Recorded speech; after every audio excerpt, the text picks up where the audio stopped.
Kakinada rural మండలం Coromandel fertilisers company సమీపంలోని వన కనకదుర్గ అమ్మవారి ఆలయంలో శరన్నవరాత్రి ఉత్సవాల సందర్భంగా కోరమండల్ వర్కర్స్ యూనియన్ ఆధ్వర్యంలో మహా అన్న సంతర్పణ నిర్వహించారు. కాకినాడ రూరల్ మండలం కోరమండల్ ఫెర్టిలైజర్స్ కంపెనీ సమీపంలోని వన కనకదుర్గ అమ్మవారి ఆలయంలో శరన్నవరాత్రి ఉత్సవాల సందర్భంగా కోరమండల్ వర్కర్స్ యూనియన్ అధ్యక్షుడు పాతాల శ్రీనివాసరావు ఆధ్వర్యంలో మహా అన్న సంతర్పణ కార్యక్రమం నిర్వహించారు. ఈ కార్యక్రమానికి మాజీ ఉప సర్పంచ్ జనసేన నాయకుడు సలాది శ్రీనివాస్ బాబు, కోరమండల్ కంపెనీ డిప్యూటీ మేనేజర్ పాత వెంకట్ నాయుడు తదితరులు హాజరయ్యారు. ఆసియా ఖండంలోనే అతిపెద్ద కర్మాగారంగా పేరొందిన కోరమండల్ ఫర్టిలైజర్స్ రైతులకు డిఏపి ఎరువులు అందిస్తూ ముందుకు వెళ్తోందని, ఆ సహకారంతోనే ప్రతి సంవత్సరం అన్న సంతర్పణ కార్యక్రమాన్ని విస్తరించుకుంటూ వస్తున్నామని యూనియన్ నాయకులు తెలిపారు.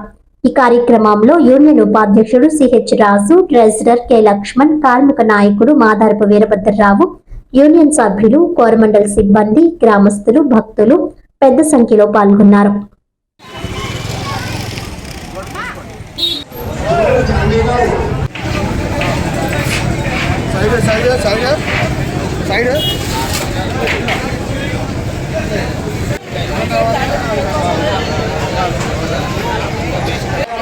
కాంగ్రెస్